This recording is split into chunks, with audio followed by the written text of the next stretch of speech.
Avis golfeuse, bonjour. Je vous présente tout de suite le Cobra F-Max, mais en hybride. Là j'ai un petit 4 hybride, enfin petit, pourquoi petit, hein, un 4 hybride, un 25 degrés. Il a l'air assez intéressant, et toujours aussi joli, et on va voir ce que ça donne sur le temps de tir. A tout de suite.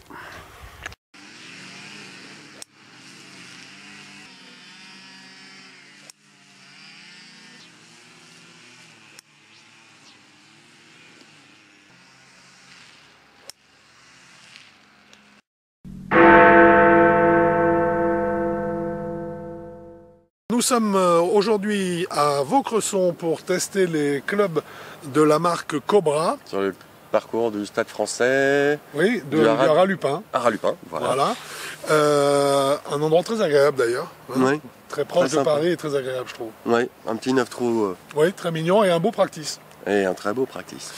Et nous sommes là et aujourd'hui nous allons donc nous intéresser particulièrement à la gamme F-Max. De chez Cobra. De chez Cobra, comme je l'ai dit, donc qui elle touche les joueurs, je dirais plutôt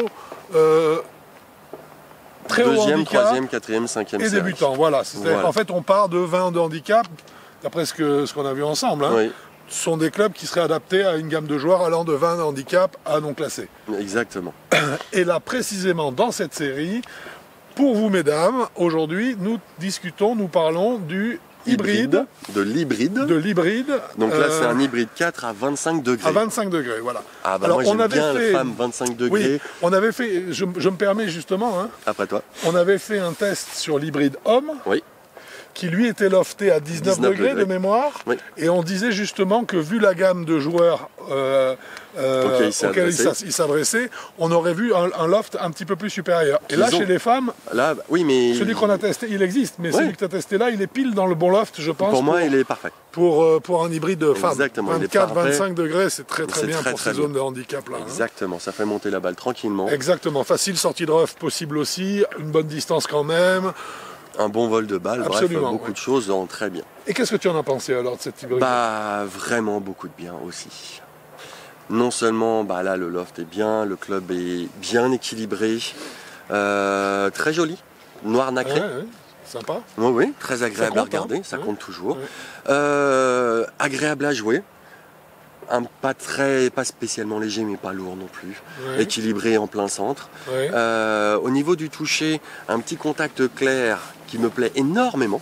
Alors qui est, si je peux me permettre, excuse-moi je te coupe, qui est un petit peu une des caractéristiques de cette année, c'est qu'en fait on a vu des clubs qui n'étaient pas des clubs première série pour champions, professionnels ou assimilés, mais qui étaient ce qu'on appelle des game improvers, hein, des clubs qui sont faits pour les gens qui ont du mal encore. Enfin, eh bien, cette année, on a eu des clubs qui avaient une clarté dans le certaines séries. On a eu certaines séries qui avaient une clarté dans le son. Oui, très agréable. Qui était vraiment étonnante parce qu'en fait, on s'éloignait de ce qu'on a habituellement avec le game improver pour revenir plus près de ce qu'on a en fait avec de la semi-lame, voire de la lame. Hein. Exactement.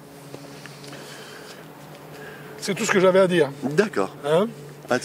Donc, niveau sensation, on a bien compris qu'il était très agréable. Niveau performance. Niveau performance, alors comme l'hybride homme, ils ont alors là le smash factor était à 1,44. C'est incroyable, hein, c'est incroyable. Je trouve que là, franchement, je suis vraiment étonné. Hein, ah, moi aussi, quand j'ai vu 1,44. Ils nous sortent là avec des hybrides, ils nous sortent des smash factors qui sont normalement des smash factors de bois 3. Oui, de bois 3, pas loin de certains drivers non plus. Pas loin de certains drivers, puisque je crois que la moyenne du tour, elle doit être à 1,48. Voilà, donc on est carrément pas loin. Quoi, et là, on est au-dessus. Ce club-là, il sort à 1,44, c'est au-dessus de la moyenne du PGA Tour. Oui, tout à fait. Oui. Donc, fabuleux, très agréable à jouer, très tolérant. Même si on rate, on va dire, bien la balle, mais qu'elle reste dans le club, c'est pas une catastrophe. En fait, j'ai eu beaucoup de mal à lui trouver des défauts à cet outil-là. Peut-être son prix, je sais pas. À son prix, même pas. Combien? Il coûte pas cher. Attends, il est à 179 euros. Mince, raté 179 euros. Même son prix, ça va bien. Même son prix est faible. Alors le prix, c'est quand même un demi-point, hein, il faut le savoir. Au moins un demi-point dans la note qu'on attribue.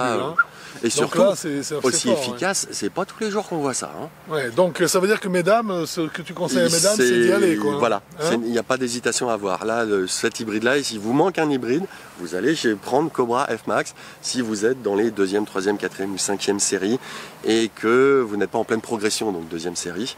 Ça, c'est un outil, il passe tout seul. Ouais, bah, c'est très bien. Et magnifique. C'est pour ça que j'ai mis une petite note de 8 sur 10. Alors 8 sur 10, parce qu'en fait tu étais parti 8 sur 10, oui, remarque avec ce prix-là, ça me paraît tout à fait... Je peux pas faire autrement là, le non, prix, la tolérance, le smash factor, la tolérance.